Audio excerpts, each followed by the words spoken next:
প্রিয় দর্শক আসসালামু আলাইকুম।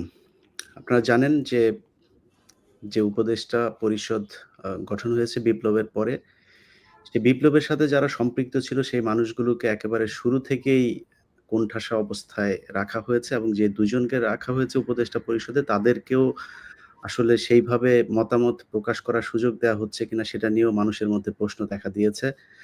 হাসপাতালে এখনো পর্যন্ত যারা আন্দোলনে আহত হয়েছিল তারা কাতরাচ্ছে। তাদের চিকিৎসার অভাবে কারো চোখ নষ্ট হচ্ছে, কারো পা কেটে ফেলতে হচ্ছে। গতকালকে একজন মারাও গিয়েছেন। এমন একটা পরিস্থিতির ভেতরে সংস্কৃতি উপদেষ্টা হিসেবে একজন ব্যক্তিকে আনা হয়েছে এবং বাণিজ্য উপদেষ্টা হিসেবে যাদের নিয়ে চরম বিতর্ক রয়েছে। এই যে বিপ্লব, সেই বিপ্লবের চেতনার বিরুদ্ধে যারা দাঁড়িয়েছিল হঠাৎ করেই ২-৩ টা Facebook পোস্ট দিয়ে তারপরে একজন সংস্কৃতি উপদেষ্টা হয়েছেন। সেটা নিয়ে ব্যাপক আলোচনা সমালোচনা হচ্ছে। তারপরেও সরকারের ভেতরে খুব একটা যে তৎপরতা দেখা যাচ্ছে জনগণের এই মতামতকে মূল্যায়ন করার মতো আমরা তেমন কিছু দেখছি না। এই পরিস্থিতিতে আমরা আজকে একটি বিশেষ আলোচনায় অংশ নিচ্ছি। আলোচনায় আছেন আমাদের সাথে আসলে ২ জনকেই পরিচয় করানোর কিছু নাই। পিনাকি দাদা এবং আসিফ মাহতাব। এই আন্দোলনে প্রচন্ড আ যেই বিপজ্জনক সময়, সেই সময়তেও শুধু এই আন্দোলন না, বিগত আন্দোলনগুলোতেও দেখেছি যে আসিফ মাহতাব কতটা সাহস নিয়ে তিনি জীবনের ঝুঁকি নিয়ে আন্দোলনে অংশ নিয়েছেন এবং তার এখনো পর্যন্ত শারীরিক বেশ কিছু সমস্যা চলছে, থেরাপি চলছে। তিনি ঠিকমতো উঠে বেশিক্ষণ বসেও থাকতে পারেন না। আ এইসব মানুষগুলোকে আসলে আমরা বিপ্লবের পর থেকেই হারিয়ে ফেলেছি। মাত্র ২-৩ জন সমন্বয়ককে আমরা বাইরে থেকে দেখছি। এর বাইরে অন্য যে সমন্বয়করা ছিল তাদেরকেও এখন আমরা দেখছি না। এমন বাস্তবতায় আমরা আলোচনাটা করব। পিনাকি দাদা আপনি এ শুরু করেন এইটা দিয়েই যে সবশেষ যে ২ জনকে উপদেষ্টা হিসাবে নিয়োগ দেয়া হলো, আপনি কতটুকু সন্তুষ্ট? সবশেষের কথা আমি বাদই দিই। ১ম যে উপদেষ্টা পরিষদ গঠিত হলো, আমি তো তখন থেকে বলে আসতেছি যে এই উপদেষ্টা পরিষদ বিপ্লবের আকাঙ্ক্ষাকে ধারণ করতে পারে এবং কারা কে কিভাবে তাদেরকে সিলেক্ট করবে। এটা নিয়ে আমার ১ম থেকে প্রশ্ন আছে। অসংখ্য উপদেষ্টা আছে যাদের এই বিপ্লবের সাথে বিন্দু মাত্র সম্পর্ক নেই এবং শেখ হাসিনার বন্দনা করে গেছে তাদের পুরো সময়টা জুড়ে। লিখে গেছে, লেখালেখি করে গেছে।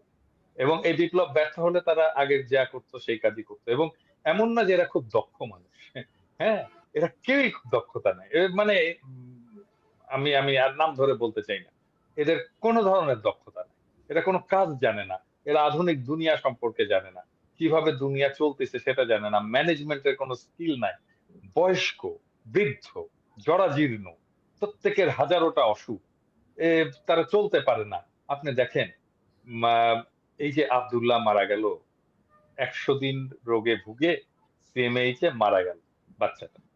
এ তো আমাদের সবচেয়ে আমি আমি বলবো যে এই পর্যন্ত আমি জানি না আরো কে আহত আছে। খোদা না করুক আর কেউ যেন না থাকে এরকম। কিন্তু আমি তো ধরে নেব যে সেই অ্যা এ এসে শেষ শহীদ হলো আরকি আমাদের। তো এখন এই যে ছেলেটা মারা গেল, বাচ্চাটা মারা গেল, এই যে সরকার গঠিত হইছে, এই সরকারের উপদেষ্টাদের কি উচিত ছিল না একবার একটু যেয়ে মৃতদেহটা দেখে আসা, ডেড বডিটা দেখে আসা, জানাজায় অংশ নেওয়া? কেউ গেছে? এতগুলো উপদেষ্টা আছে, একজন গেছে? যাদের রক্তের বিনিময়ে, যাদের জীবনের বিনিময়ে তারা আজকে ক্ষমতায় বসছে, ক্ষমতা উপভোগ করতেছে, সেই একটা বাচ্চা মারা গেল ১০০ দিন ভুগে।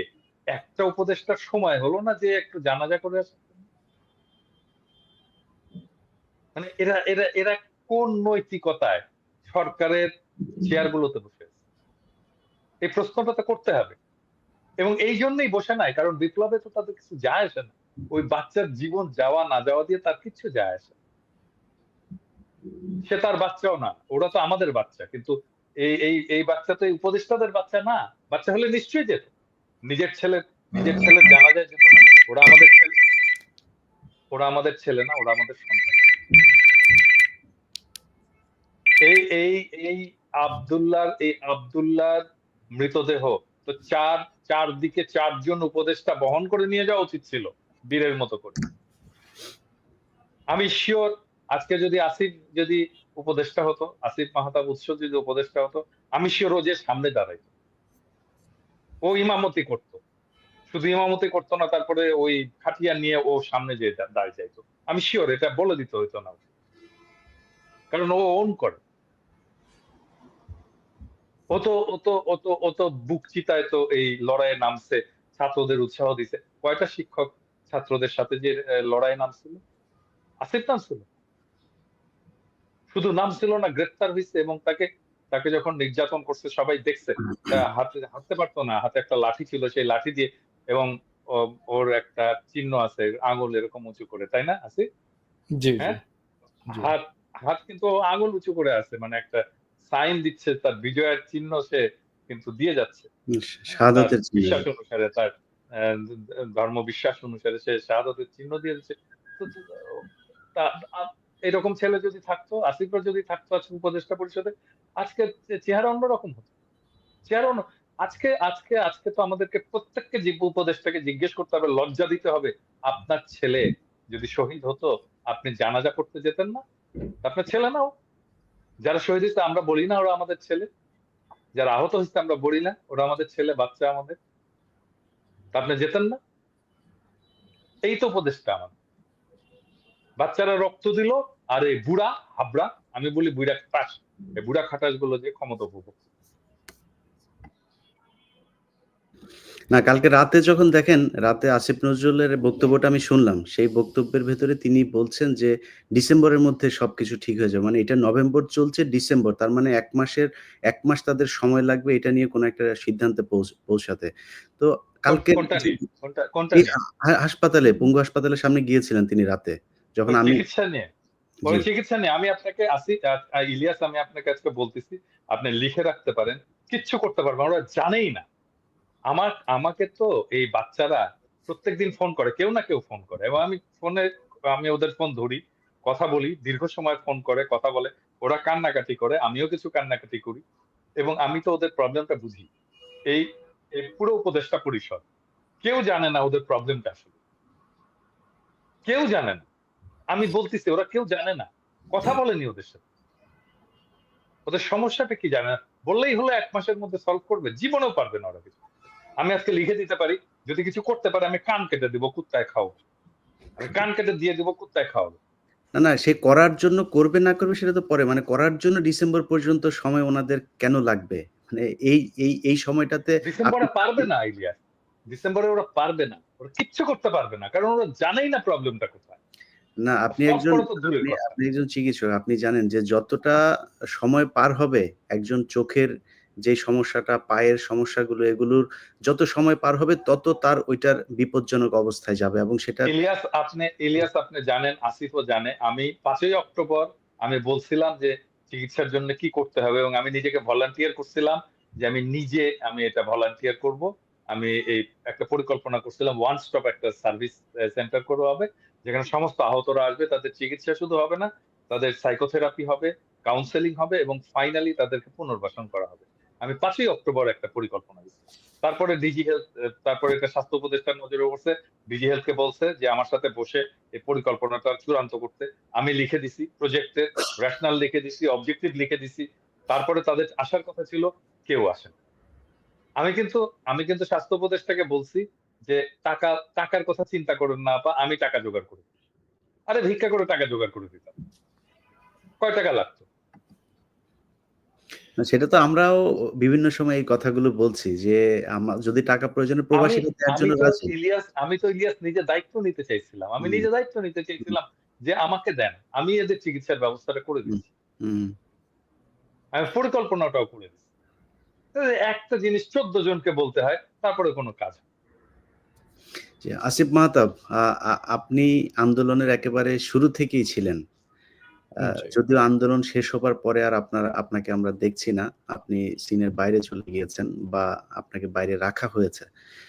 তো এই যে আপনি সিনের বাইরে চলে আসলেন, বা যারা আজকে এখানে উপদেষ্টা মণ্ডলীতে আছে, পিনাকিদা যেটা বলছিলেন, আমি বিশ্বাস করেন, আমাকে এখন যদি জিজ্ঞেস করেন যে সব কয়জন উপদেষ্টার নাম বলতে, আমি চিনিও না। নামও জানি না, মনে হয় ৩-৪ জনের নাম বলতে পারবো। এর বাইরে সবাইকে চিনিও না আমি। এবং চেনার প্রয়োজনও মনে করি না, বা তারা চিনাইতেও চান না। যখন আপনার ইন্টারেকশন হবে, একটা কাজ নিয়ে আপনি কাজ করবেন, বিভিন্ন বিষয় নিয়ে, যেমন আওয়ামী লীগের একজন মন্ত্রী, সে স্বরাষ্ট্রমন্ত্রী ছিল, স্বরাষ্ট্র মন্ত্রণালয়ে সে বিভিন্ন কাজ করত। মানে ভালো খারাপ সেটা পরের কথা। সে করত যে কারণে আমরা দেখতাম। মানে উনারা কোথাও কোথাওই নাই। মানে উনারা করেন কি আসলে? মানে উনারা কি সারাদিন ঘুমান না কি করেন এটাও আমরা জানি না। তো এই যে আপনি বাইরে চলে গেলেন, মানে আপনি কি এমনিতেই বাইরে আছেন? নাকি আপনার সাথে কি এই যে সরকার, একটা বিপ্লবী সরকার আমরা যেটাকে নাম দিয়েছি, সেই সরকারের পক্ষ থেকে কোন ধরনের যোগাযোগ করা হয় কিনা বা কোন ধরনের নীতি নির্ধারণী পর্যায় থেকে আপনার সাথে কোন বক্তব্য নেওয়া হয়েছে কিনা এখন পর্যন্ত? এখানে কিছু বিষয় আমি ফার্স্টে ক্লিয়ার করতে চাচ্ছি। সেটা ১ নাম্বার বিষয় হচ্ছে যে বিপ্লবী সরকারের ডেফিনিশনটা কি আসলে? বিপ্লবী সরকারের মধ্যে তো যারা একটা বিপ্লবী আদর্শ থাকা লাগবে। তা এটা গণ-অভ্যুত্থানে আমাদের কোনো ক্লিয়ার বিপ্লবী আদর্শ নাই। ফর এক্সাম্পল আমার আদর্শ obviously I was inspired by my religion, যেটা আমাকে অনেক ইন্সপায়ার করেছে বিপ্লবে যোগ দেওয়ার জন্য। নীতি নৈতিকতা ওখান থেকেই আসছে। বাট অনেকের এখান থেকে আসে নাই। সো বিপ্লবী সরকার যদি গঠন করতে হতো, সো বিপ্লবী সরকার তো হয় বিপ্লবী দিয়ে। আপনি বিপ্লবের মধ্যে যারা ডিরেক্টলি ইনভলভড না, তাদেরকে নিয়ে যদি আপনি বিপ্লবী সরকার গঠন করেন, সেটা কিভাবে বিপ্লবী সরকার হয়? এখন বিষয়টা হচ্ছে যে আমাকে কোনোভাবে তারা কোনো কনট্যাক্ট করে নাই। অ্যাজ ইফ আমার এখানে কোনো কন্ট্রিবিউশন নাই। যেখানে এন্ড ইটস ওকে, মানে আই ডোন্ট পার্সোনালি কেয়ার। আমি বাংলাদেশের এই সব আপনারা জানেন, আপনারা রিপোর্টার আপনারা জানেন যে আমি বাংলাদেশের একদম ফার্স্টের থেকেই এই আন্দোলন শুধু এটা না। আমি বাংলাদেশের ১ম প্রাইভেট ইউনিভার্সিটি রাস্তায় নামায় রোড ব্লক করা সেটা আমিই ফার্স্টে করি। ইট ওয়াজ মাই প্ল্যান। হ্যাঁ, আমার ওই স্ট্র্যাটেজিটা আমি যদি দেখান, আমি এখন এই মুহূর্তে আমার কম্পিউটার থেকে বের করে দিব আমার ডিটেইলস স্ট্র্যাটেজি। তো সেটা আমি ফার্স্টে করি। তো আমি বাংলাদেশের জন্য করে আসছি এই কিছু পাওয়ার আশায় না যে আমি কিছু একটা পাবো, আমাকে কেউ একটু রেসপেক্ট বেশি দিবে, এরকম না। আমি এখানে এজন্য কিছু করি নাই। সো তারা যদি সরকার ঠিকমতো চালাতে পারতো, that's fine. You know, I am happy. আপনি যদি দেখেন আমার স্ট্যাটাসগুলি, আমি ১ম এ খুবই খুশি হয়েছিলাম যে হ্যাঁ, সরকার গঠন হয়েছে। ইটস ফাইন, আমার দরকার নাই। হাউএভার দিন যত যাচ্ছে তত কিছু প্রবলেম আমি দেখতে পাচ্ছি যে this is clearly a discriminatory government. সে বৈষম্য বিরোধী দাবি করছে বা সে নিজেই বৈষম্য করছে। তারা তাদের এজেন্ডা, তাদের আইডিয়ালস যেটা বাংলাদেশের সাথে যায় না, সেই ধরনের আইডিয়ালস এবং দর্শন সেটা চাপিয়ে দেওয়ার যত রকম কাজ কারবার সেটা করছে। জনগণের যে দ্রব্যমূল্য হার, বিভিন্ন সমস্যা, একদম ৫ই অক্টোবর আমিও লিখেছিলাম যে সবার আগে উচিত হচ্ছে শহীদ এবং আহতদের চিকিৎসা করা, সেটাও তারা ফেইলিয়ার। এই একটা কাজেও তারা সাকসেসফুলি করতে পারেনি, কারণ আমি এখনো মানুষকে দেখি যে তারা বাসার মধ্যে গুলি ভিতরে ঢুকে বসে আছে, তাদের কোনো খোঁজ খবর নাই, মানে তাদের যে কোনো একটা প্রসেসে আনা হবে সেটাও নাই। তার মানে they are failure in every level. So এই জন্য আমি আসলে এটাকে বিপ্লবী সরকার হিসেবে ধরতে পারছি না, দুঃখজনকভাবে। আমি এটাকে বিপ্লবী সরকার বলবো না। আমি যদি আরো একটু ফার্দার ইলাবোরেট করি, সেটা হচ্ছে যে এই সরকারটা মূলত যাদেরকে নেওয়া হচ্ছে তারা এনজিও সেন্ট্রিক। এখন এনজিও চালানো আর জনগণের নেতৃত্ব দেওয়ার ভিতরে আকাশ পাতাল পার্থক্য আছে। এনজিওরা যেমন নম চমস্কি আপনারা সবাই জানেন, পৃথিবীর মধ্যে one of the number one political thinker, সে এরকম বলেছিল যে একটা অর্গানাইজেশন, এনজিও অর্গানাইজেশন একটা ফ্যাসিস্ট বা একটা টোটালিটেরিয়ান একটা সিস্টেমের মতো, যেখানে এনজিওর যে মাস্টাররা তারা যেটা বলে ওয়ার্কারদের সেটাই করতে হয়। তাদেরকে ছাঁটাই করতে চাইলে করে দিতে পারে, তাদেরকে যাকে ইচ্ছা তাকে নিতে পারে, তার কালচার, অফিস কালচার সেগুলো সবই ইয়ে করে এনজিওরা। তো তারা যদি দেশটাকে এনজিও মনে করে যে আমার এই দেশের জনগণ, আমি যাকে খুশি তাকে নিব, আমি যা খুশি তাই করব, আমি আমার আদর্শ চাপাই দিব জনগণের উপর, দ্যাটস আ প্রবলেম। বিকজ জনগণের দ্বারা সরকার, সরকারের দ্বারা জনগণ না। এনজিও মানে ওয়ার্কার চালিয়ে অভ্যস্ত, এনজিও কারো মানে কিভাবে বোঝাবো, যে কারো আন্ডারে তারা তো থাকে না। কারণ এখন আমরা বলি সিভিল সার্ভেন্ট, তারা কিন্তু সিভিল সার্ভেন্ট, জনগণের দাস, মানে সার্ভেন্ট তারা। তো তারা এইভাবে ট্রিট করছে না, তারা আমাদের উপর বলে দিচ্ছে যে এই যে আমরা এই লোকটাকে নিলাম। ওয়েল, আপনি নিলেন কেন? আপনি কাকে জিজ্ঞেস করে নিলেন? কি প্রসেসে নিলেন? আপনি বললেন হয়ে গেল? হ্যাঁ, তার মানে কি আপনারা কি আমার মাস্টার নাকি? You work for me, I don't work for you. না, এখানে খালি এটাই না, আরো কিছু জিনিস দেখছি যে ধরেন প্রথম আলো এবং ডেইলি স্টার, আমরা যেইটা সবচাইতে বেশি গুরুত্ব সহকারে দেখছি যে যারা প্রথম আলোর হয়ে কাজ করতো, ডেইলি স্টারের হয়ে কাজ করতো, তারা এখানে আসছে। আপনি যদি এই আ আকিজ গ্রুপের কথাই বলেন, তারা শ্রেষ্ঠ আ সম্ভবত একটা অ্যাওয়ার্ড পেয়েছিল কয়দিন আগে ডেইলি স্টারে। Best business person of the year. হ্যাঁ, তারপরে ফারুকী হওয়ার পর থেকে সারা দেশের মানুষ যখন কিনা তার বিরুদ্ধে তাকে নিয়ে সমালোচনা করছে, হাস্যকর মনে করছেন। 8 পাস একজন ব্যক্তি আমাদের উপদেষ্টা, যিনি কিনা সার্বক্ষণিক গাঁজায় মত্ত থাকতেন, এই সবিরহাটের এইখানে, এরপরে রিহাব খেটেছেন যিনি, যার বিরুদ্ধে মানে বিকৃত যৌনাচারের অভিযোগ আছে, এমন একজন বিকৃত মনা, প্রচন্ড রকমের ইসলাম বিদ্বেষী একজন মানুষকে এখানে দেওয়া হয়েছে। প্রথম আলো প্রতি ঘন্টায় ঘন্টায় তার পক্ষে নিউজ করছেন। এছাড়া আমরা যখন কিনা পিনাকিদা ডেইলি স্টার নিয়ে কথা বলছেন, আমি প্রথম আলো নিয়ে কথা বলছি, আমরা মানে এদের বিরুদ্ধে যখন এই যে একটা বিশাল ভারতের যেই হেজিমনি, তাদের বিরুদ্ধে যখন কথা বলছি, তখন আমরা দেখছি যে আসিফ নজরুল, তারপরে রেজওয়ানা, এরপরে প্রধানমন্ত্রীর প্রেস সচিব যিনি আছেন শফিক, শফিক, আমি ওনাকে আসলে শফিকুল আলম, উনি শফিকুল আলম। শফিকুল আলম, উনি যে আসলে এই 15 বছর কোথায় ছিলেন আমি জানি না। তো হঠাৎ করে এসে ওনারা এত বড় দেশপ্রেমিক হয়ে গেলেন, এত বিপ্লবী সরকারের পার্ট হয়ে গেলেন। এখন এই প্রথম আলো আর ডেইলি স্টার থেকে আসলে দাদা আপনি তো বলছেনই বেশ কদিন ধরে, এখান থেকে মানে মানুষকে বের করব কিভাবে? বা মানুষকে সেটা মানে মানুষ তো বুঝতেই পারছেন যে তারা যে প্রথম আলো এবং ডেইলি স্টার যে সরকারকে কিভাবে প্রভাবিত করছেন। কিন্তু আমরা সরকারকে কিভাবে প্রভাবিত করব, বা সরকার জনগণ দ্বারা কবে কিভাবে প্রভাবিত হবে? প্রফেসর ইউনূসের সরকারের কথা বলতেছেন? হ্যাঁ। প্রফেসর ইউনূসের সরকার প্রভাবিত হবে না। হ্যাঁ, প্রভাবিত হবে না, কারণ তারা যেটা মনে করে সেটাই তারা করবে। হ্যাঁ, এবং তারা কখনো, তারা বলেন আমাদের ভুল হলে ধরায় দেবেন, আমরা সংশোধন করব। একটা বলছেন, একটা জায়গায় দেখছেন ভুল সংশোধন করছে? একটা জায়গায় একটা দেখান তো যে ভুল ধরায় দেওয়া হয়েছে, সংশোধন করছে। সেদিন দেখলাম, আর পরশুদিন দেখলাম কোন এক একজন ভদ্রলোক লিখছেন যে আপনারা তো বলেন যে ভুল হয়েছে, ভুল ধরায় দিলে সংশোধন করবেন। ধরায় দিলাম, ফারুকীর নিয়োগটা ভুল হয়েছে এবং সংশোধন করে। হ্যাঁ, তারা কখনো কোনো ভুল তারা সংশোধন করে কখনো, এবং তারা যেটা মনে করছে সেটাকেই প্রতিষ্ঠা করার চেষ্টা করে গেছে গায়ের জোরে। হাসিনা যেভাবে করতো ওরা সেভাবে করে, একই জিনিস। মানে হাসিনারও ভোট লাগতো না, এটাও তো ভোটের সরকার না, তো এরাও মনে করতেছে যে আমরা আরেকটা হাসিনা হয়ে গেছি, ক্ষমতায় গেছে আমরা আরেকটা হাসিনা। রাইট। কোনোদিন আমরা যতগুলো প্রশ্ন তুলছি, উত্থাপন করছি, কোনোটার জবাব পাইছে? কেউ পাইছে? একজনকে দেখান যে ঠিক আছে আমাকে কথা বাদই দেন, আমরা না হয় 2 পয়সার ইউটিউবার। অন্য তো অনেকে অনেক প্রশ্ন তুলছে, তাই না? অনেক সিনিয়র লোক, অনেক রেসপেক্টেড লোকেরা অনেক প্রশ্ন তুলছে। ফরহাদ মাজার প্রশ্ন তুলছে, সলিমুল্লাহ খান প্রশ্ন তুলছেন, তাই না? ওরা তো রেসপেক্টেড মানুষ, একাডেমিশিয়ান। তাদের কোনো জবাব দেওয়া হয়েছে? হয়নি। কখনোই এরা আমাদের কোনো কথা শুনবে না, কখনোই শুনবে না, আনলেস আপনি এদেরকে বাধ্য করতে পারেন। মানে ধরেন এই ফারুকী যদি পচা ডিম খায় এখন বাইরে গেলে, তাহলে ওর মাথার টনক নড়বে, প্রফেসর ইউনূসের টনক নড়বে, আরে আমাদের উপদেষ্টাগুলো তো পচা ডিম খাইতেছে, হ্যাঁ, পচা টমেটো খাইতেছে, তখন ওদের টনক নড়বে যে না। লজ্জা তো ধরেন, লজ্জা তো দাদা ধরেন ওই যে আমাদের গ্রামের একটা কথা আছে না, যে একজনকে বিচারে জুতা দিয়ে পিটাইছে, পেটানোর পরে বলছে যে আমার জুতা দিয়ে পিটাইছে, মান সম্মান আছে, যদি আরেকজনের জুতা দিয়ে পিটাইতো তাইলে কি অবস্থা হতো? আপনি ফারুকীরে যে ডিম পচা যে মারবেন, মানে ওকে আসলে ও সোশ্যাল মিডিয়ায় দেখে না কি হচ্ছে ওরে নিয়া, মানে এরপরেও লজ্জা হয় না? ওরে ডিম জুতা টুতা খাইলেও লজ্জা হবে কিনা সেটা আসলে হবে না তো, হবে না। আচ্ছা আজকে একটা একটু ইন্টারাপ্ট করি। আজকে খুবই একটা ইন্টারেস্টিং জিনিস দেখলাম আমি, কিন্তু ওনার ফেসবুকে যেই ফেসবুকে উনি আজকে স্ট্যাটাস দিল, যে ওনার ব্যাপারে যেগুলো পোস্ট দেওয়া হচ্ছে তার অনেকগুলোই মিথ্যা।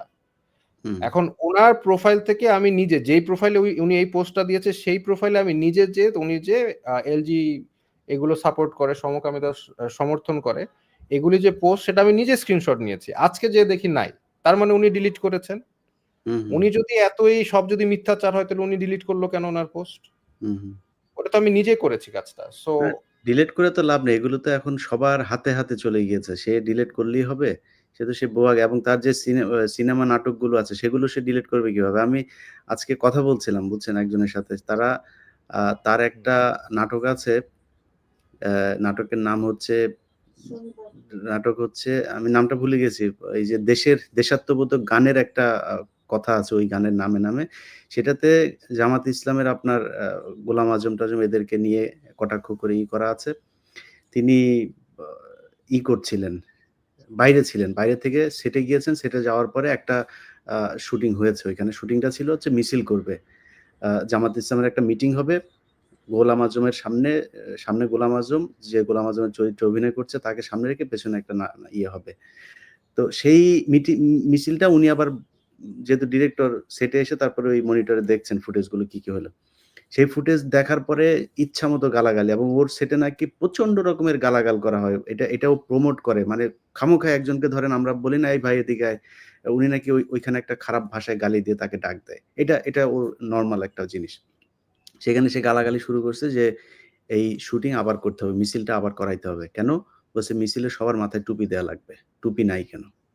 বুঝছেন? মানে এই টুপি আর দাড়ি ওর বিভিন্ন সিনেমাগুলোতে যে এই যে এটা করা হয়েছে এবং আ নিজেরও তো দাড়ি আছে। নিজেরও মাথায় টুপি আছে। হ্যাঁ, নিজেও তো দাড়ি আছে। হ্যাঁ। স্বর্ণ টুপি। হ্যাঁ? যাই হোক। তো এগুলো করে সে এগুলো তো আর সরাইতে পারবে না। তার Facebook পোস্ট সরায় তো লাভ নাই।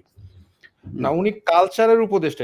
এটা কিন্তু একটা সিরিয়াস ইস্যু। কারণ উনি কালচার মানে ডিভাইস করবেন। আমাদের কি কালচার দ্বারা দেশ শাসিত হবে বা দেশের কালচারটা কি হবে সেটা উনি নির্ধারণ করবেন।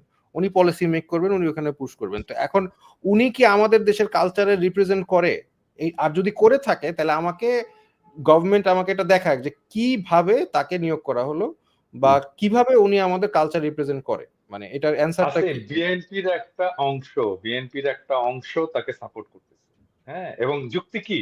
যুক্তি হচ্ছে যে সে এই হাসিনার শাসনের যে ন্যারেটিভ, হ্যাঁ? সেটা তৈরি করবে যেটা দেখে হাসিনার শাসনের বিরুদ্ধে ঘৃণা উৎপাদন হবে।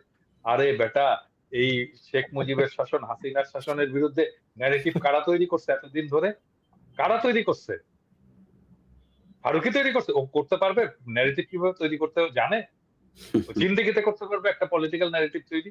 উনি উনি আমাদেরকেই করতে হবে এই ন্যারেটিভ তৈরি। উনি করুক, উনি ওনার জায়গা থেকে করুক, কিন্তু উপদেষ্টা কালচারাল উপদেষ্টা উনি কালচার নির্ধারণ করবে সেটা তো না। আমাদের কালচার তো শুধু অ্যান্টি শেখ হাসিনা না, আমাদের কালচার তো আরো মানে বড় একটা বিষয়, তাই না? Just anti Sheikh Hasina narrative উনি ওনার জায়গা থেকে করুক না, উনি নাটক সিনেমা বানাচ্ছে ওখানে ওগুলো ওইটাও করুক। পারবে না। ওইটাও পারবে না। অ্যান্টি শেখ হাসিনা ন্যারেটিভ, ফ্যাসিবাদের বিরুদ্ধে ন্যারেটিভ ও তৈরি করতে পারবে না।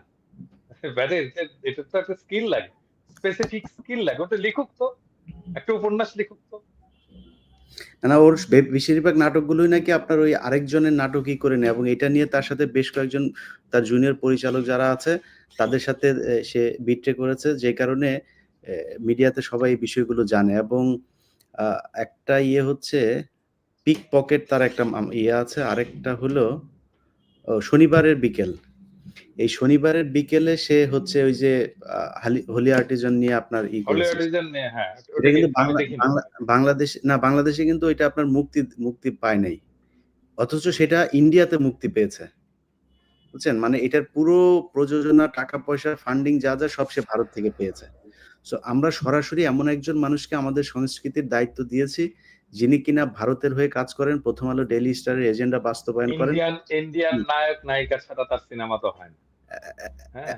এবং তার তাই হওয়ার না? পরে দাদা আপনি লক্ষ্য একটা করেছেন? নায়িকা লাগবে, একটা নায়ক লাগবে। হ্যাঁ, তো আমি জানি না এটা হইতে পারে যে বুঝছো? ওই যে আমি তো বলছিলাম আসিফ নজরুল আপনারে আমি ধরবো না যদি এরপরে উপদেষ্টা একজন ইন্ডিয়ান নায়িকা নিয়ে আসেন। তাইলে তো এই ইন্ডিয়ান নায়িকা যাদের সাথে কাজ করে তারে নিয়ে আসে। এটাও হইতে পারে যে বলতে পারে আপনি তো বলছিলেন আপাতত ফারুকীকে আনছি যে তো ইন্ডিয়ান নায়িকা নিয়ে কাজ করে। আপনার এরপরে কথা সরাসরি রাখছি। নায়িকা নিয়ে আসবো আরকি। তাহলে উপদেষ্টা তো হিসেবে। আপনার প্রতি ব্লেমটা তো মনে হয় আপনার প্রতি পড়ে তাহলে। না আপনার কথা তো রাখছে তাইলে একটা জায়গায় রাখছে দেখা যায়। হুম, এবং দিতে পারে আরকি। অ্যা এবং আপনি দেখেন যে 'প্রথম আলো' তাকে যেইভাবে করতেছে, এই একটা জায়গা আরেকটা হচ্ছে চঞ্চল চৌধুরী যে কিনা পলাতক, যারে খুঁজতেছে বাংলাদেশের মানুষ ভারতের এই দালালি করার জন্য। সেই চঞ্চল চৌধুরী কিন্তু তাকে নিয়ে ১ম আপনার অভিনন্দন জানায় করছে। ফেসবুকে মুন্নি আপনার সাহা, হ্যাঁ, চঞ্চল চৌধুরী, মুন্নি মুন্নি শাহ, সাহা। না এই সবগুলো জিনিসগুলো দেখেন। যেগুলো লুকাইছিল হুম, সবগুলো এখন একে একে বের হবে। সবগুলো এই ফারুকই বের করবে সব কটাকে। এবং আমার হ্যাঁ? ধারণা যে রাষ্ট্রীয় প্রোটেকশনে তাদেরকে বের করবে। নাসিরুদ্দিন ইউসুফ এরাও বের হয়ে আসলে আমি অবাক হব না। চলেও আসতে পারে। না বের হবে। রামেন্দ্র মজুমদার বের হবে। হ্যাঁ? আসিফ ভাই আপনি তো মানে আসলে আমরা তো বাইরে ছিলাম। আমাদের জীবনের উপর দিয়ে ঝুঁকির সুযোগটা খুব একটু কম থাকলেও আমরাও যেকোনো সময় যে পরিস্থিতি দেশে এখন আসলে দেশের বাইরে যারা এখনো আছে, এখনো পর্যন্ত তাদেরকেই ম্যানেজ করতে পারছে না। এছাড়া আপনি দেখেন ফারুকিরে নিয়ে কিন্তু বাংলাদেশের কোনো গণমাধ্যমে কোনো সমালোচনা নাই। সবাই মোটামুটি পক্ষেই নিউজ করছে। তো আমাদের হুম। উপরে আমার মনে হয় ঝুঁকি যেটা সেটা ওই ছোটখাটো ঝুঁকি আসবে না, জেল জরিমানা না, যেকোনো দিন নাই হয়ে যাইতে পারি। তো আপনি দেশে থেকে একদম জীবনের ঝুঁকি নিয়ে আপনারা আন্দোলন করেছেন। এখনো আসলে এমন কিছু শুরু হইলে সেটা আপনাদের থেকেই শুরু হইতে পারে। সামনে করণীয়টা কি? করণীয়টা কি? এটা এটা তো একটা কমপ্লিকেটেড ইস্যু। কারণ মানে আমরা তো একদিকে চাচ্ছি দেশটা স্টেবল হোক, বাট আরেকদিকে যদি সরকার এই রকমের বৈষম্য করে, এরকমে একদম মানে যাদের একদম টোটালি মানে বেইমানি করতেছে জনগণের সাথে। এখন এরপরে তো একটা টাইম সুনার অর লেটার আমাদের তো হয়তোবা কিছু করতে হতে পারে। এন্ড কিছু করতে হলে কি আমার মনে হয় না সরকার এটাকে মানে কিছু করতে পারবে। হুম। সরকার যদি এখনো মনে করেন এই ধরনের বৈষম্য করে, যে ক্লিয়ার বৈষম্য, তো এবং এই যে ফারুকী ওনাকে যদি নিচ্ছে যে এজেন্ডা, আর আরেকটা বিষয় হচ্ছে এই গভর্নমেন্ট ছিল ডেমোক্র্যাটদের সাপোর্টে, তো এখন ডেমোক্রেটরা কিন্তু নাই, তো কাজে ওনারা যদি মনে করেন যে আমেরিকা তাদেরকে খুব বেশি ব্যাকিং দিবে তাদের এজেন্ডা বাস্তবায়নের জন্য, দিবে না, কারণ আমেরিকাও জানবে যে তারা ডেমোক্রেটের সাপোর্টার। তো কাজে আমাদের হয়তোবা সামনে যদি এরকম চলতে থাকে তাহলে আমাদের তো অবভিয়াসলি মানে মুভ করতে হবে। তারা আসলে ভয় পাচ্ছে বা আমাদেরকে ভয় দেখানোর চেষ্টা করছে যে শেখ হাসিনা চলে আসবে এই সেই, কিন্তু তাদের ভয় পাওয়ার জায়গাটা আসলে ভুল। জনগণকে ভয় পাওয়া উচিত। যেই জনগণ শেখ হাসিনাকে তাড়িয়েছে সেই জনগণকে ভয় পাওয়া উচিত। সেই জনগণ কিন্তু আপনাদেরকেও, যদি আপনারা বেশি বাড়াবাড়ি করেন, এক্সট্রিমিজম বেশি করেন, উগ্রবাদিতা বেশি করেন, তাহলে আপনাদেরকেও তাড়ানো জনগণের পক্ষে সম্ভব। মানে that's a clear message. We are not afraid of you, you have to understand that. আপনি কি আমাদেরকে গায়ে গুলি করবেন? ইজন্ট ইট নট ক্লিয়ার যে আমরা গুলি ভয় পাই না? এটা তো ক্লিয়ার হওয়ার কথা এতদিনে। না সেই ক্ষেত্রে আপনি আজকে আজকে ইলিয়াস, সরি ইন্টারাপ্ট করার জন্য, জি, জি। না, আজকে না বলেন, আসিফ নজরুল এটাই একটা আলোচনা। কথা বলছে, উগ্রবাদকে কোনোভাবেই বরদাস্ত করা হবে না, এরকম একটা কিছু বলছে না? জঙ্গিবাদ। পড়ছে জঙ্গিবাদ, জঙ্গিবাদকে বরদাস্ত করা হবে না। আচ্ছা, মানে জঙ্গিবাদ এই ইস্যুটা তো ওয়ার অন টেররের একটা ভোকাবুলারি ছিল, ওটা থেকে তো আমেরিকা সরে আসছে। তারা কিন্তু এখন আর এই পলিসি পার্সু করে না, এই পলিসি এখন একমাত্র পার্সু করে ইন্ডিয়া। হঠাৎ করে জঙ্গিবাদের কথা কেন বললো আসিফ নজরুল? কে তাকে দিয়ে বলালো? এটা বিশাল এটা ইস্যু বিশাল হয়ে একটা উঠলো। সিগনিফিকেন্ট ঘটনা। দাদা আপনি ফেসবুকে পোস্ট করছেন, আমিও সেটা পরে পোস্ট করছি আপনার হ্যাঁ, এখান থেকে কপি নিয়ে। মানে এটা হ্যাঁ। বিশাল সিগনিফিকেন্ট যে হঠাৎ করে জঙ্গিবাদ আসিফ নজরুলের কোথায় চাপ দিল জঙ্গিবাদেরা? মানে এটা কোত্থেকে পাইলো সে? এটা বিরাট একটা ব্যাপার। যেই যেই জঙ্গিবাদের তকমা নিয়ে আসিফ মাহতাবরা এতদিন মানে সামনে দাঁড়াইতে পারে নাই। কিছু বললেই জঙ্গিবাদের নিয়া হইতো। আপনার মানে ওই কি বলে ট্রান্সজেন্ডারের বিরুদ্ধে কথা বললেও আসিফ মাহতাবদেরকে আপনার জঙ্গিবাদ বলা হইতো। আমরা যদি মাঝে মধ্যে ২-১ রাকাত নামাজ পড়ি সেটার জন্য জঙ্গিবাদ বলা হয়। দাড়ি রাখলে সমস্যা, ইফতার করলে সমস্যা, টুপি মাথায় দিলে সমস্যা। যাই হোক, এই সমস্যাগুলো নিয়েই আমরা এতদিন ছিলাম। এখন আসিফ নজরুল কি সেটা বাংলাদেশের মানুষ আমার মনে হয় চিনবে, এবং আসিফ নজরুলকে চেনার জন্য খুব বেশি পেছনে যাওয়ার দরকার নেই। তিনি সেই অ্যা আ দাদা এই জিনিসগুলো আপনি জানেন যে সেই যে কি বলে জাহানারা ইমামের সময় উনার ভূমিকা কি ছিল। এরপরে উনি ১ম ব্যক্তি যিনি কিনা ওয়াজের বিরুদ্ধে কথা বলেছিলেন। সাঈদীকে নিয়ে তিনি আ লিখেছিলেন আ আপনার সম্ভবত রোব বিচিত্রা, হ্যাঁ, বিচিত্রা, বিচিত্রা সেই শাহরিয়ার কবিরের সম্পাদনায় তিনি লিখেছিলেন যে, "এক ধর্ম ব্যবসায়ীর উত্থান।" এই শিরোনাম দিয়ে তিনি লিখেছিলেন। তো আসিফ নজরুল মাঝখানে রয়ের যেই কাজগুলো তারা করে প্ল্যান বি হিসাবে একটা পক্ষকে দাঁড় করায় আস্তে, আস্তে তাদেরকে মনে হয় যেন তারা বোধহয় আসলে আমাদের মতোই ডানপন্থী লোক। পরবর্তীতে সুযোগ মতো তারা কাজে লাগায়। আমার ধারণা সেই কাজেই লাগাচ্ছে। দাদা এখন আমাদের আজকে আ আমি আমি আরেকটা জিনিস বলি। এই আন্দোলনের সময় আমি এই বিএনপির লোকেরা এবং তারা সবাই সারাক্ষণ আমাকে বলতো, "দাদা আপনি একটু মাদ্রাসার ছাত্রদেরকে বলেন, মাদ্রাসার ছাত্রদেরকে বলেন, ওদেরকে একটু নামতে বলেন। ওই জায়গা থেকে একটু নামতে বলেন, হাটহাজারী থেকে একটু নামতে বলেন, যাত্রাবাড়ি থেকে একটু নামতে বলেন।" এবং এই যে যাত্রাবাড়িতে ঢাকাতে যে সবচেয়ে হিরোইক ফাইটটা হইছে, এটা তো যাত্রাবাড়ি। হুম, হুম। তাই না? ওই অঞ্চলটা। কারা করছে? মাদ্রাসার ছাত্ররা করছে। ওই ফাইটটা মাদ্রাসার ছাত্ররা করছে। মূলত মাদ্রাসার ছাত্র। এবং যখন রক্ত দেওয়ার দরকার পড়বে, যখন প্রতিরোধের দরকার পড়বে, যখন বীরত্বের সাথে ফাইট করার দরকার পড়বে, তখন মাদ্রাসার ছাত্র বলতে, বলতে একেবারে মুখের ফেনা তুলে ফেলবে। আর হুম, হুম। যখন মাদ্রাসার ছাত্ররা এই কাজটা করে ফেলবে, তখন ওরে বাবা! বাংলাদেশ মৌলবাদী দেশ হয়ে গেল। বাংলাদেশ ইসলামপন্থী দেশ হয়ে গেল। হুম। এই মাদ্রাসার ছাত্র সব দখল করে নিল। এই মাদ্রাসার লোকেরা এসে পেশাব করলো ঢাকা ইউনিভার্সিটিতে এসে। ঢাকা ইউনিভার্সিটির পরিবেশ নষ্ট করে ফেললো। এই করলো, সেই করলো, এই জমায়েত করলো। মানে চিন্তা করছেন?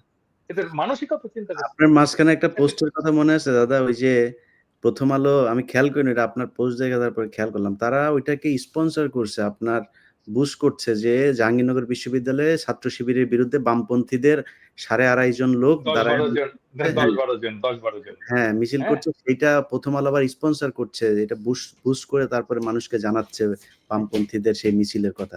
তো ছাত্র শিবির তো কিভাবে চলে সেটা তো ছাত্র শিবির সেই তাদের দক্ষতা দেখিয়ে দিয়েছে। ছাত্র শিবির ওই যে বাম দলের যে মিছিল ছিল, ওই মিছিলের মধ্যে যে 12 জনের মধ্যে 6 জন শিবির করে না, এটা কে জানে? সো কে এইসব জানে? বলে তো লাভ নাই আসলে। না, এইখানে আমার মনে হয় যে এই কারেন্ট এই মানে এনজিওগ্রাম গভর্নমেন্ট, তো এনারা হচ্ছে হয়তোবা একটা ট্রাই করবে যে ইন্টারন্যাশনালি আমাদের সবাইকে ইনক্লুডিং আমাকেও একটা এই হিসাবে এক্সট্রিমিস্ট হিসাবে, যেখানে মনে করেন আমার সব ধরনের মানুষের সাথে আমার খুব ভালো সম্পর্ক, নাস্তিক থেকে শুরু করে আপনি মানে বৈদিক ধর্ম বলেন, খ্রিস্টান বলেন, সব ধর্মের মানুষের সাথে আমার অত্যন্ত, বুদ্ধিস্ট বলেন, ফ্রেন্ড আমার ভর্তি, সব ধর্মের মানুষের সাথে আমার ভালো সম্পর্ক। সেখানে তারা হয়তোবা they are going to try and sell যে আমি হচ্ছে এক্সট্রিমিস্ট, আমি মৌলবাদী, যেগুলো তারা ন্যারেটিভ, ওয়ারান্টরের ন্যারেটিভ তারা বলে, তারা এটা চেষ্টা করবে, আমাকে ডিফেম করার চেষ্টা করবে, আমার এটাই মনে হচ্ছে। মানে মানে আমাকে ধরেন, আমি যখন মানে জেলে আমাকে পাঠায়, তখন মনে করেন যে হিন্দু ছেলেরা, খ্রিস্টান ছেলেরা মানে কিভাবে আমাকে রেসপেক্ট সম্মান করলো ওখানে, সেটা আপনি যদি দেখতেনই যে তাহলে বুঝতেন। বাট তারপরেও মনে করেন তাদের যে ন্যারেটিভটা সেটা তারা ইন্টারন্যাশনালি বিল্ড করার আমার মনে হয় চেষ্টা করবে ফর ইন্টারন্যাশনাল সাপোর্ট, কারণ তাদের international support I think is এখন একটু নড়বড়ে ট্রাম্প জেতার পর থেকে। জি, দাদা আমাদের এখন আসলে আ করণীয় কি? আসলে কি করা উচিত? কারণ বাংলাদেশের মানুষ তো এখনো পর্যন্ত আ আমরা মানে আমি জানি না যে মিডিয়া গণমাধ্যমে এখন পর্যন্ত এই যে এত নাকি হাজার, হাজার বিলিয়ন, বিলিয়ন ডলার নাকি বিদ্যুৎ খাত থেকে গিয়েছে, এত নাকি লুটপাট, এমপি মন্ত্রীরা এত কিছু করেছে। বাংলাদেশের গণমাধ্যমে কোনো নিউজ নাই। এখনো আপনি নিশ্চয়ই আমার মতো একই রকম পান। ইমেইলে সারাক্ষণ আসতে থাকে। আমি ইমেইলে এই 200 জিবি আপনার কিনতে হয়েছে। এত ফুটেজ ইয়ে-টিয়ে পাঠায়। তো মানে এই যে বাইরের এই গণমাধ্যমের যে অল্টারনেটিভ হিসেবে যে এখনো পর্যন্ত আমাদের কাছে মানুষের চাওয়া যে কি করতে হবে ভাই, কি হচ্ছে, দেশ কোন দিকে যাচ্ছে? আসলে কি করা উচিত? বাংলাদেশের মানুষের এখন সামনে করণীয় কি? দেখেন, এটা একটা খুবই ডিফিকাল্ট সিচুয়েশন। মানে এটা তো আপনার অস্বীকার করার কোনো উপায় নেই। আমরা কেউই অস্বীকার করি না যে এই সরকার তো আমাদের লড়াইয়ের ফলেই আসছে। আমরা তাদেরকে পছন্দ করি, উপদেষ্টাকে পছন্দ করি আর না করি। এটা তো আমাদের লড়াইয়ের সরকার। তো এই সরকার ফেইল করুক, এটা আমরা নিজেরাও চাই না, এবং আমার মনে হয় এখানে আমরা যারা আছি তারা কেউই চাই না। আবার এটাও ঠিক, এরা যে সমস্ত কাজ করে যাচ্ছে সেটাকে সহ্য করাটাও আমাদের জন্য মুশকিল হয়ে গেছে। তাহলে এখন করণীয়টা কি? করণীয় আমাদের একটাই আছে, যে সরকারকে আমাদের শক্তি এটা বুঝতে হবে। আমাদের শক্তিকে মান্যতা দিতে হবে। এবং এটা যদি মান্যতা না দেয় সরকার, তাহলে এই সরকারের সাথে হেড অন কলিশনে যেতে হবে আমাদের। মান্যতা এখন কিভাবে দেবে?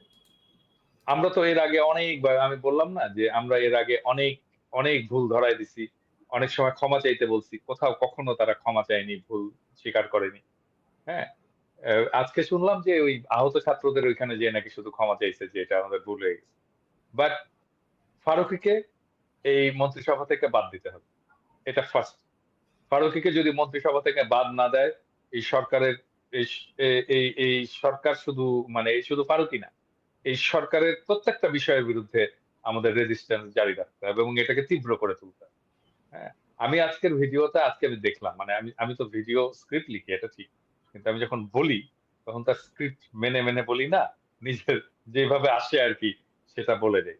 আজকে আমি দেখলাম যে আমি এই উপদেষ্টাদেরকে তুই তোকারি করে গালাগালি করছি। আমি এটা ওই যখন রেকর্ড করছি তখন বুঝতে পারিনি। আজকে শোনার সময় দেখলাম যে আমি তুই তোকারি করে গালাগালি করছি। হাসিনা সরকারকে বা হাসিনাকে আমি তুই তোকারি বলতাম, তুই বলতাম। কিন্তু এটা বলার জন্য আমি একটা সময় নিছিলাম। হয়তো ২-৩ বছর অ্যাক্টিভিজম এর পরে আমি যে তুই বলছি। আমি হাসিনাকে মাতারিও বলছি। মানে শেষ দিকে তো আমি মাতারি বলতাম। এই সরকার তুই শুনে ফেলছে এত তাড়াতাড়ি। সো আমার কাছে থেকে যে ধরনের রেজিস্ট্যান্স, যে ধরনের, এটা তারা পাবে। পাওয়া শুরু করবে যদি ফারুকীকে রেখে দেয়। এবং ফারুকীকে সরাতে হবে। এবং এইটা সরালেই আমরা বুঝতে পারবো যে সরকার আমাদের শক্তিকে, জনগণের শক্তিকে মান্যতা দিচ্ছে। আর যদি তারা না সরায় তাহলে ধরে নেব জনগণের শক্তিকে সে ফ্যাসিস্টের মতোই স্বৈরাচারের মতো করেই উপেক্ষা করছে। একজন স্বৈরাচারের সাথে যে যে আচরণ আমরা করতাম সে আচরণ করবো প্রফেসর ইউনূসের সরকারের সাথে। No issues. হ্যাঁ, মানে হাসিনাকে হেড অন কমিশন করছে, হাসিনার সাথে মোদির সাথে ফাইট করছি। হ্যাঁ, এই প্রফেসর ইউনূসের সরকার চুক্তি মেরে উড়াই দিতে পারবে। দেবো তুলতে আলটিমেটলি হবে, কোয়েশ্চেনটা তো ফারুকীকে সরাইতে হবে, ফারুকীকে সরাইতে হবে। এইটার কোনো নেগোসিয়েশন না, যদি কিন্তু নাই। ফারুকীকে সরাইতে হবে, হয় ফারুকী পদত্যাগ করবে নিজে অথবা ফারুকীকে সরাইতে হবে। না সরাইলে কি করবো এটা প্রফেসর ইউনূসের সরকার বুঝবে, প্রত্যেকটা উপদেষ্টা বুঝবে, না, প্রত্যেকটা উপদেষ্টা বুঝবে। না, আমি যেটা একটা বলতে চাচ্ছি সেটা হচ্ছে আলটিমেটলি যে উপদেষ্টা নেওয়া হচ্ছে সেটা কোনো এই সরকারের কোনো ট্রান্সপারেন্সি নাই। তারা তো টোটালি ফ্যাসিস্টদের মতো আচরণ করছে না, কোনো ট্রান্সপারেন্সি নাই, জনগণকে জানানোর কোনো নাই যে কাকে নিচ্ছে কেন নিচ্ছে। একটা কিছু উপদেষ্টা হতে পারে, তাদের নাম যেতে পারে, তারা নামটা জনগণের কাছে প্রেজেন্ট করতে পারে যে দেখেন আপনারা কাকে নিতে চান বা পছন্দ করেন, তাকে একটা আপনি অনলাইনে জরিপ করতে পারেন, অনেক কিছু করা সম্ভব। আপনি আমাদের তো ডিসিশন দিতে পারেন না এইভাবে, তাই না? এটা ডিসিশন তো ফ্যাসিবাদের কাজ। আপনি কি মানে হিটলার স্টাইলে দিচ্ছেন আমাকে যে আমরা এটা তোমাদের জন্য নির্ধারণ করে দিচ্ছি? হু আর ইউ? আপনি আমাকে আচ্ছা অপশন আসিফ, দিবেন, আমি সিলেক্ট করব। আচ্ছা আসিফ, আমি বলি, মানে এই ক্যাবিনেট অথবা প্রফেসর ইউনূসের অফিস যদি বাংলাদেশের 200 থেকে 300 জন লোকের মতামত নেয় একটা পজিশন নিয়ে, তাহলে তো কাভার হয়ে যায় বাংলাদেশের সমস্ত প্রতিনিধিত্বশীল মতামত। ঠিক কিনা বল? হুম। 200 থেকে 300 জন লোক, আরো কম আমার মনে হয় মতামত না। আচ্ছা বলেন তো, এটা আপনার সাজেশন কি, এটা করলে কেমন হয়? আমরা একজন ব্যবসায়ী উনিই বলতেন, উনি 300 জন লোকের সাথে কথা বলতেন যে আমরা একজন ব্যবসায়ী একজন উপদেষ্টা নিতে চাই, কাকে নেওয়া যায় একটু বলেন তো আপনার সাজেশন, তাই না? মানে যত বেশি লোকের সাথে আমি আলোচনা করে সিদ্ধান্ত নেব, ভুলের পরিমাণ তত কমবে। মানে এটা করার রাষ্ট্রের কি লোক নাই? প্রফেসর ইউনূসের অফিসে লোক নাই 300 জন লোকের সাথে কথা বলবে? না, এটা বিষয়টা হচ্ছে ওই যে ওনারা তো আসলে এক্সপিরিয়েন্স হচ্ছে এনজিও চালিয়ে, তো এনজিও তে তো তারা এত কিছু বলার দরকার নাই, মানুষের সাথে এত ডিসকাশন করার দরকার নাই। তো মানুষের নেতৃত্ব দেওয়া আর এনজিও নেতৃত্ব দেওয়া তো ডিফারেন্সটা আছে। এইটাই একটা ডিফারেন্স যে এনজিও তে আপনি হায়ার করবেন, আপনার মানে সিস্টেমের উপর আপনি চাপাই দিবেন যে হ্যাঁ এই লোকটাকে হায়ার করছি, আমি হায়ার করছি, দ্যাটস ইট। বাট জনগণের নেতৃত্ব এরকম না তো। জনগণকে তো আমার বলতে হবে যে আপনি কাকে হায়ার করছেন, কি প্রসেসে হায়ার করছেন, এটা তো ট্রান্সপারেন্সি থাকতে হবে।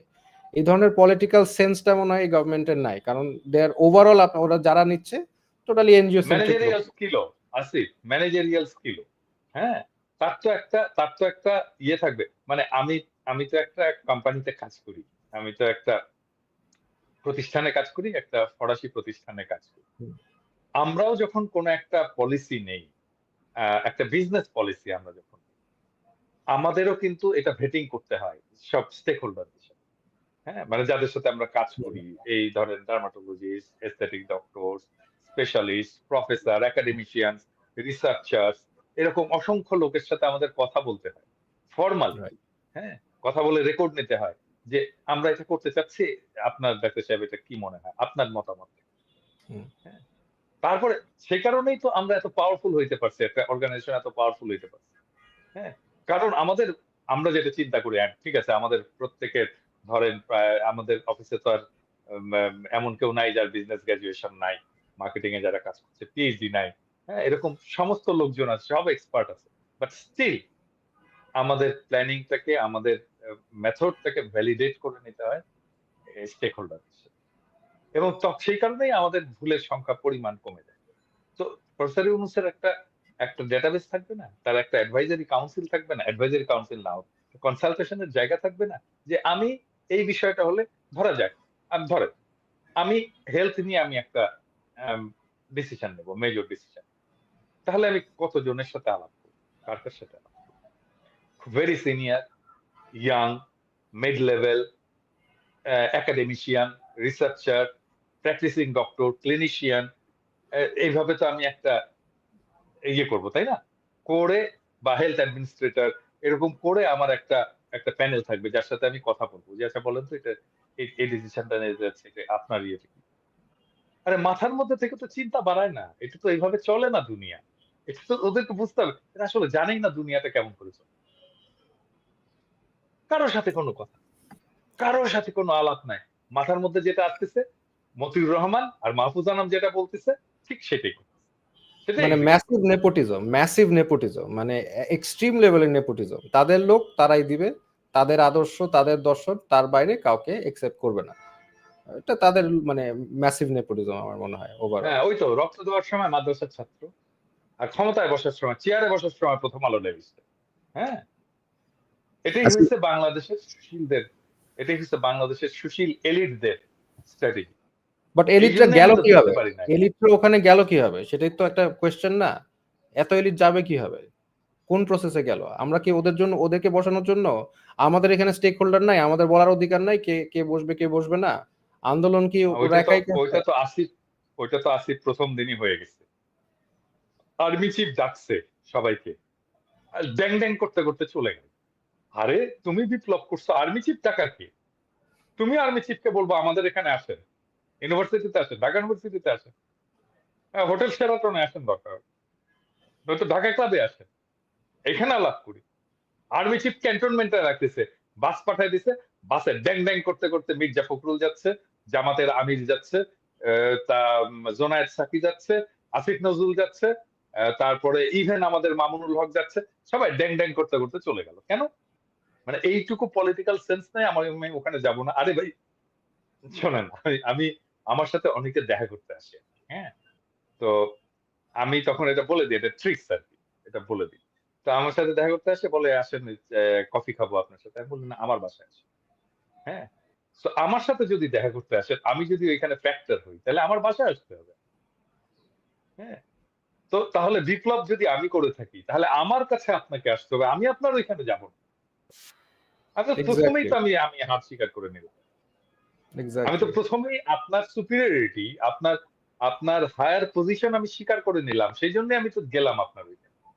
যখন হলো, ওই যে 7ই নভেম্বরের বিপ্লব হলো, তাহের যে যখন করলো, জিয়াউর রহমানকে বের করে আনলো, জিয়াউর রহমানকে তাহেরের কাছে ইয়েতে নিয়ে আসতে চাচ্ছিল, যে শহীদ মিনারে নিয়ে আসতে চাচ্ছিল। হ্যাঁ, এবং জিয়াউর রহমানকে আসতে দেয়নি, এবং জিয়াউর রহমানকে যে আসতে দেয়নি সে কারণেই জিয়াউর রহমান প্রেসিডেন্ট হয়েছে। জিয়াউর রহমান যদি শহীদ মিনারে আসতেন, তাহলে তাহের প্রেসিডেন্ট হতো। হ্যাঁ, কর্নেল তাহের প্রেসিডেন্ট হতো, মানে তাহলে নিয়ন্ত্রণটা তাহেরের হাতে চলে যেত। ওইখানে যে যাওয়া যায় না, এইটা মির্জা ফখরুলের মতো লিডার এতগুলো, তারপরে ধরেন জামাতের আমির ডাক্তার শফিকের মতো লিডার, তারপরে জোনায়েদ সাকির মতো লিডার, এরা বুঝতে পারলো না যে এখানে আমার কি করা দরকার।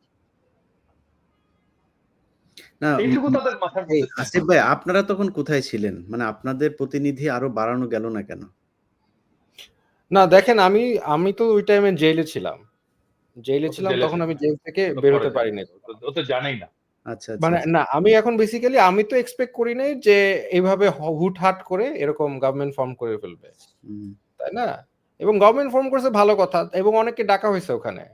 সেখানে কিন্তু আমাকে গভর্নমেন্ট ফর্ম করছে ভালো কথা, আমাকে কিন্তু ডাকাও হয় নাই, মানে অ্যাজ ইফ এখানে আমার কোনো রোল নাই, ডাকা হয় নাই, এবং একটা ফোন করা পর্যন্ত করে নাই। এরপরেও মানে এটা ডিস্টেবলাইজ করে, এরপরেও একটা যদি ফোন করতো, হ্যাঁ একটু কথা বলি আসিফ, মানে আমি মানে ধরেন ওইখানে তো বাংলাদেশের বিষয়টা আছে, আমরা যারা বাইরে কাজ করছি, আমরা তো কিছু ফিগার ছিলাম, তাই না? মানে আমাদের সাথে কথা বলতে পারতো না, ইলিয়াসের সাথে কথা বলতে পারতো না, কনকের সাথে কথা বলতে পারতো না, আমার সাথে কথা বলতে পারতো না, কোনো মানে আমাদের কোনো রোল ছিল না। মানে এটা ঠিক, আমরা দূর থেকে করছি, কিন্তু তাই বলে আমাদের কোনো রোল ছিল না, আমরা পার্ট না, আমরা তো বিপ্লবের অংশীদার। হ্যাঁ, মানে মানে মানে ধরেন সব বিপ্লব সব হয়েছে, এই চিত্রপটে পিনাকি নাই, কনক সরোয়ার নাই, ইলিয়াস নাই। ডু ইউ থিংক এটা খুব সহজ হতো? না, আমরা তো বিকল্প মিডিয়া ছিলাম, এটা বাংলাদেশের মানুষ অলরেডি জানে, বাংলাদেশের মানুষ অলরেডি বিকল্প মিডিয়া ছিলাম, এবং আমাদের সাথে কেউ কোনো কথা বললো না, কেউ কিচ্ছু বললো না, এটা ফোন করারও কোনো প্রয়োজন বোধ করলো না। যাই হোক, প্রিয় প্রধান উপদেষ্টা, আপনি নিশ্চয়ই এই আলোচনা যদি আপনার প্রেস সচিব অবশ্যই এটা শোনাবে না, প্রেস সচিব মতিউর রহমান আর মাহফুজ আনাম কি বলেন সেটা নিয়ে হয়তো আলোচনা করবে আপনার সাথে। বাট কেউ যদি পারেন ওনাকে জানায়েন যে বাংলাদেশের মানুষ কি চায়, সেটা একটু বোঝা। আমরা বাইরে যারা ছিলাম, ভিতরে যারা আন্দোলন করেছে তারা আসলে জীবনের ঝুঁকি নিয়েই সেদিন গণভবনের যে ভাঙচুর হয়েছে সেটা নিয়েও অনেকে অনেক সমালোচনা করেছেন। সংসদ ভবনে কি হয়েছে সেটা নিয়েও অনেকে সমালোচনা করেছেন। সংসদ ভবনে আসলে কেউ ওই সিটে ২ মিনিটের জন্য বসতে যায় নাই। শেখ হাসিনা গরুর মাংস আর মুরগির মাংস রান্না করে গেছে, ওইটার জন্য কেউ যায় নাই। তারা গুলি খাওয়ার জন্য গিয়েছিল ঐদিন। ওইদিন পরিস্থিতি অন্যরকমও হতে পারত। সেটা হয় নাই। আল্লাহ বাঁচিয়েছেন এই দেশের মানুষকে। তো সেই মানুষগুলোর মূল্যায়ন করা দরকার নাই। আপনারা দেশ চালান। কিন্তু কিছু কাজ করা খুবই জরুরি। সেটা হচ্ছে যেমন আমাদের আলোচনায় আজকে ওই বিষয়গুলো আনে নাই। আমি এগুলো একটু শেষ করি। সেটা হচ্ছে আ বিডিআর হত্যাকাণ্ডে যে অফিসারদেরকে মারা হয়েছে সেটার বিচার খুব দ্রুত করতে হবে। তারপরে এই আহত নিহত তাদের পরিবারগুলোকে দেখতে হবে। প্রবাসীরা ওই ভিআইপি লাউঞ্জ করে তারপরে তাদের পানি খাইতে হবে আর ৳১৫ দিয়ে কফি খাবে এটার জন্য প্রবাসীদের আসবেও না, যাবে না। তাদের সৌদি আরবে যাইতে ৳৫,০০,০০০ লাগে, সেটা কেমনে ৳১,০০,০০০ লাগে? সিন্ডিকেট ভাঙতে হবে, পাসপোর্ট সহজলভ্য করতে হবে, তাদের ঋণের ব্যবস্থা করতে হবে, তাদের পরিবারগুলো কোনো বিপদে পড়লে থানায় আলাদা একটা ডেস্ক করতে হবে, যে ডেস্ক থেকে থানার পুলিশ শুধুমাত্র প্রবাসীদের পরিবারকে নিরাপত্তা দিবে এটার জন্য। এরকম অনেকগুলো কাজ করা যায়। এই ইয়ে এটা দাদা আপনার আরেকটা বলে নিই, জি। মানে প্রবাসীরা মারা গেলে তাদের মৃতদেহ নিকট চায় বাংলাদেশে ফেরত নিতে হবে। হুম। এবং হ্যাঁ, নিতে হবে এবং তাদের ওই পরিবারগুলোকে আমি আমি মনে করি যে একটা বড় অঙ্কের একটা মানে প্রণোদনা দেওয়া উচিত। একটা মানুষ মারা যাওয়ার পর ওই পরিবারটা আসলে সারা জীবনের জন্য পঙ্গু হয়ে যায়। এখনো পর্যন্ত আ আন্দোলনে যারা আহত নিহত হয়েছে তাদের বাইরেও তো বাংলাদেশের চিকিৎসা খাত খুবই খারাপ একটা অবস্থায় ছিল। সেই চিকিৎসা খাতের আসলে কোনো এই একটা সরকার এসছে কোনো নতুন কোনো কিছুই আমরা এখনো দেখি নাই। তো এইসব জায়গাগুলো নিয়ে আমার মনে হয় মানুষের আস্তে, আস্তে ক্ষোভ বাড়ছে। সেই ক্ষোভটা যে শুধু পিনাকি ভট্টাচার্য কিংবা ইলিয়াস হোসেন, কনক সারোয়াররা করবে বা বাইরে যারাই কথা বলছেন আরো অনেকেই আছেন এই সরকারের বিরুদ্ধে কথা বলেছেন। সো আমরা কি বলবো এখনো সেটার দিকে না তাকিয়ে আমার মনে হয় আসিফ নজরুলের যে ঘটনাটা ঘটেছে সুইজারল্যান্ডে সেটার দিকে একটু নজর দেওয়া উচিত। এই ধরনের ঘটনা কিন্তু সাধারণ মানুষের সামনে গেলেও আমার ধারণা এখন পচা ডিম আর জুতা-টুতা খাইতে পারে। এই উপদেষ্টা পরিষদে যারা আছে তাদের বোঝা উচিত, তারা যদি উপদেষ্টা পরিষদটা ভেঙে যায়, সেটা যদি সেনাবাহিনীও আসে, তারা মেম্বার নির্বাচন করে জিততে পারবে কিনা সেটার খুবই সন্দেহ আছে। অতএব তাদের সুদীর্ঘ একটা পথ চলতে হবে এবং আমি মনে করি সেই পরিকল্পনা করেই তারা আগাবে। যেই কয়দিন পরিষদ এই পরি আ কি বলে উপদেষ্টা পরিষদে আছে সেই দিনের চিন্তা না করে এরপরে কি করবে, মানুষ এরপরে তাদেরকে কিভাবে নিবে সেই বিষয়গুলো চিন্তা করা উচিত। পিনাকিদা আপনাকে ধন্যবাদ। আসিফ মাহতাব আপনাকেও ধন্যবাদ। আমি সবশেষ একটা কথা বলেই নেই, সেটা হচ্ছে যে এ আ পিনাকি ভট্টাচার্য উনি কিছুদিন আগে একটা আ দিয়েছিলেন। স্বাস্থ্য মন্ত্রণালয়ের ব্যাপারে একটা উনার আ খসড়া একটা প্রস্তাবনা দিয়েছিলেন। আমি মনে করি যে উনাকে মানে আমি দাদার সামনে এটা বলা ঠিক হচ্ছে কিনা জানি না। যে উনাকে যেহেতু উনার স্বাস্থ্য খাত নিয়ে কাজ করার অভিজ্ঞতা আছে, উনাকে সেইখানে একটা দায়িত্ব দেয়া যায় কিনা? এমনকি উনি ফ্রান্সে বসেও আমার মনে হয় একটা দায়িত্ব পালন করতে পারেন উনি যদি দেশে নাও যেতে চান বা তারা যদি নাও চান। ফ্রান্সে বসে উনার কাছ থেকে সেই পরামর্শগুলো অন্তত নেয়া যায়। শিক্ষা খাতে আমি মনে করি যে আ আসিফ মাহতাব তিনার আ আ যে আইডিওলজি তিনি যেই চিন্তাভাবনা করেন বাংলাদেশের ৮০ ভাগ মানুষ সেই চিন্তা করেন আমার মনে হয়। সো আসিফ মাহতাবকেও কোনোভাবে শিক্ষা কিংবা পররাষ্ট্র এইসব মন্ত্রণালয়গুলোর সাথে যুক্ত করা যায় কিনা? ডক্টর কনক সারোয়ার আছেন, তাদেরকেও কোনোভাবে যুক্ত করা যায় কিনা? আ এই জিনিসগুলো আমার মনে হয় সরকারের ভেবে দেখা উচিত। আবার অনেকে মনে করতে পারেন আমার কথা বলছি কিনা ইনডিরেক্টলি আমার আসলে বাংলাদেশে যাওয়ার আগামী ৫ বছরের ভেতরে কোনো পরিকল্পনা নেই। কোনোভাবেই সম্ভব না। আমি যাব না আরকি। এটা আমার নিজের সিদ্ধান্ত। আ যারা উপদেষ্টা পরিষদে আছেন তাদের কাছে সবশেষ পিনাকিদা যে দাবিটা করেছেন যে ফারুকীকে খুব দ্রুত সরাইতে হবে। তাইলে আমরা মনে করব অন্তত এই অথবা ছোট্ট ফারুকীকে পদত্যাগ করতে হবে। হ্যাঁ, এই ছোট্ট একটা জায়গায় অন্তত আপনারা আমাদের কথা শুনছেন। যদি না শুনেন, পিনাকিদা যেটা বলেছেন, আমরাও কিন্তু অল্টারনেটিভ একটা মিডিয়া হিসাবে গত ৫ বছর ধরে কাজ করছি। সো আমরা যদি নাকি সবাই মিলে বিদ্রোহ করি, সেটা আপনাদের জন্য খুব বেশি একটা সুখকর হবে না। আমরা অবশ্যই বাংলাদেশের মানুষের সাথে আছি, যারা আন্দোলন করেছে, তারা যদি নতুন কোনো আন্দোলন শুরু করে, সেটার সাথেও আমরা থাকব। আমরা এই সরকারের বিরুদ্ধে যেতে চাই না। অনেক নির্যাতন, অনেক অ্যা আ ঝুঁকি নিয়ে তারপরে কাজ করেছে। আর এই দাদা যেটা বলল যে ১ মাস ৩ মাসের মধ্যে আমরা তাদেরকে এই ভাষায় কথা বলব, এটা কখনো চিন্তা করিনি। সেভাবে বলতেও চাই না। সো আমার বিশ্বাস আপনারা আমাদের এই বক্তব্য, আজকে যে আলোচনা হলো সেটা বুঝবেন। দাদা কিছু বলবেন?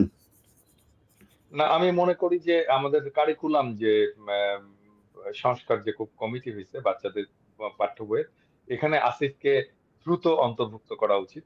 কারণ আসিফ এটা নিয়ে কাজ করছে এবং আসিফ ওখানে কন্ট্রিবিউট করতে পারবে, ভেরি পজিটিভলি কন্ট্রিবিউট করতে পারবে, এবং আসিফের এক্সপার্টাইজ এখানে কাজে লাগানো উচিত। এবং ওই কারিকুলাম ইয়েতে আম, যাদেরকে নেওয়া হয়েছে তাদের, ইভেন আমিও তো কারিকুলাম নিয়ে কাজ করছি, তাই না? আমার কাছে ওইখানে এখানে কিন্তু আমার কাছ থেকেও সাজেশন নিতে পারতো। মানে কারিকুলাম নিয়ে যে মেথডিক্যাল কাজ, যে ক্রিটিসিজম করা, বই ধরে ধরে, চ্যাপ্টার ধরে ধরে, লাইন ধরে ধরে, সেটা তো আমি কিছুটা করছি না। আমি কমপ্লিট করতে পারিনি, কারণ তার মধ্যেই তো হাসিনার বিরুদ্ধে লড়াইটা শুরু হয়েছে।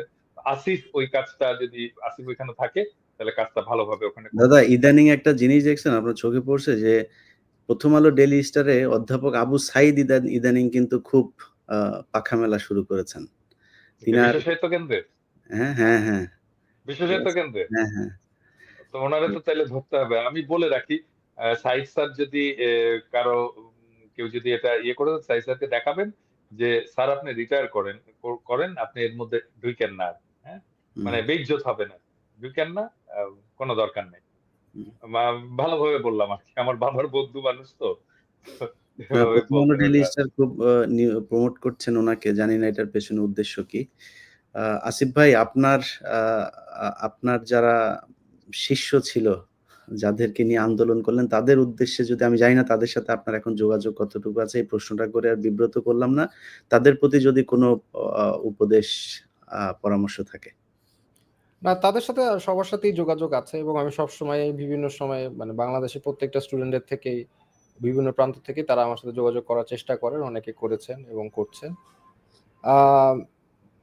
তাদের কাছে উপদেশ হচ্ছে বা সাজেশন হচ্ছে যে আমরা বৈষম্য যদি অ্যাটলিস্ট প্রাইভেট ইউনিভার্সিটি স্টুডেন্টদের সাথে যদি যখন বৈষম্য হচ্ছে, এটা আসলে আমরা ইনিশিয়ালি অনেক ছাড় দিয়েছি, বিকজ আলটিমেটলি স্টুডেন্টের থাকার কথা ইউনিভার্সিটিতে পড়াশোনা করতে। বাট আপনাদের সাথে যদি বৈষম্য এই লেভেলের করা হয়, সেই ক্ষেত্রে আমার মনে হয় আপনাদের আবার সোচ্চার হওয়া উচিত, যে বৈষম্য যাতে না করা হয় এইভাবে আপনাদের ভয়েস রেজ করা উচিত আসলে। কারণ মানে আমরা যথেষ্ট পরিমাণ টাইম দিয়েছি, আমরা যথেষ্ট পরিমাণ মানে পেশেন্স দেখিয়েছি। আই থিঙ্ক মানে ওই ফারুকি উনি একটা রেড লাইন, ওই রেড লাইনটা ক্রস করেছে।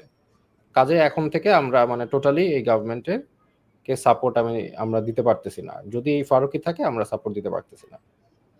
দাদা একটা গুরুত্বপূর্ণ আলোচনা আমি বাদ গেছে আমাদের, সেটা হচ্ছে যে এই যে শেখ মুজিবের ছবি রাখা নিয়ে, এটা আপনি কিভাবে দেখছেন?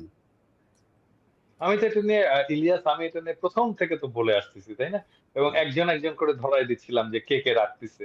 হ্যাঁ, কেউ কিছু কিছু নামানো হয়েছে, কিন্তু দেখেন আহ, এই ফারুকির মাথার পিছনেও আছে, তারপরে বাণিজ্য উপদেষ্টার মাথার পিছনেও আছে, হুম। এবং তাদের কোনো এটা নিয়ে কোনো ব্যাদ নাই, এর কোনো হেডেক। আমরা বলে যাচ্ছি, আমরা বকা উল্লাহ বকে যাচ্ছি, ওনারা শোনা উল্লাহ শুনে যাচ্ছে না।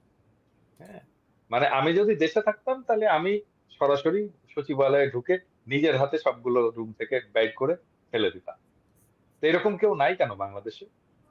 বাংলাদেশে এই কাজটা কেন করতে পারে না? ছাত্রদেরকে আমি বলি, ছাত্রদেরকে আহ্বান জানাই, হাসনাত সার্জিস এদেরকে বলি যে তোমরা ঢুকে এই কাজটা করে ফেলো, সচিবালয় ক্লিন করো, সচিবালয়ে যেন কোনো শেখ মুজিবের ছবি না থাকে, হাসিনার ছবি যেন না থাকে। এটা না, তাকে ছাত্রদেরকেই তো করতে হবে। বিতর্কের ঊর্ধ্বে একজন ব্যক্তি হিসাবে দাঁড় করানোর, একটা চরিত্র হিসাবে দাঁড় করানোর চেষ্টা করে তারা, যে শেখ মুজিবকে নিয়ে বিতর্ক নাই, শেখ মুজিব, আপনি যে বই লিখেছেন, কে কে করে, কে করে, এটাই তো কে? বিএনপি থেকেও তো বলা হচ্ছে যে উনি হচ্ছে বিতর্কের ঊর্ধ্বে। আপনার দেখেন না, মির্জা ফখরুল ইসলাম আলমগীরের বুকে চিন চিন করছে, হায় বলে, ওই যে 5 তারিখে করার মানে পরে। আমি এই ব্যাপারে একটু কড়া কথাই বলছি। গতকালকে বাংলা ভিশনে একটা সাক্ষাৎকার নিছিল, আমি আমি আবারও বলতে চাই আর কি, শেখ মুজিব, আওয়ামী লীগ, এদেরকে যারা পুনর্বাসন করতে চাইবে, যারা চাইবে, তারাও ধ্বংস হয়ে যাবে। হ্যাঁ, আর আর কি বলবো, জি, করুক, চেষ্টা করুক, তারাই ধ্বংস হয়ে যাবে। জি, প্রিয় দর্শক, আপনারা ভালো থাকবেন। আর সবশেষ সেনাবাহিনীকে বলবো যে কোনো ধরনের ডানে বাঁয়ে মোচড়ামুচড়ি বন্ধ করবেন। এই সুযোগে নিয়ে আমরা আওয়ামী লীগ কিংবা সেনা শাসন কোনোটাকেই বাংলাদেশের মানুষ মেনে নেবে না। কারণ বাংলাদেশের মানুষ, অ্যাজ আমাদের ভাই আসিফ ভাই সেড, যে আপনাদের বুকে যে গুলি নিতে পারে বাংলাদেশের মানুষ, এটা বাংলাদেশের মানুষ প্রমাণ করেছে। অতএব এটা নিয়ে কোনো সন্দেহ থাকার কিছু নাই। সেনাবাহিনীকে বলবো জনগণের পাশে থাকবেন। এমন কোনো কিছু করার দরকার নাই যেটাতে আপনারা নতুন করে বিতর্কিত হবেন। অনেক বিতর্কের জন্ম দিয়েছেন এই গেল ১৫ বছরে। নতুন করে আপনাদেরকে এই বিতর্কের জায়গায় দেখতে চাই না। বাংলাদেশ সেনাবাহিনীকে মানুষ সম্মান করে। সবাই ভালো থাকবেন। আল্লাহ হাফেজ।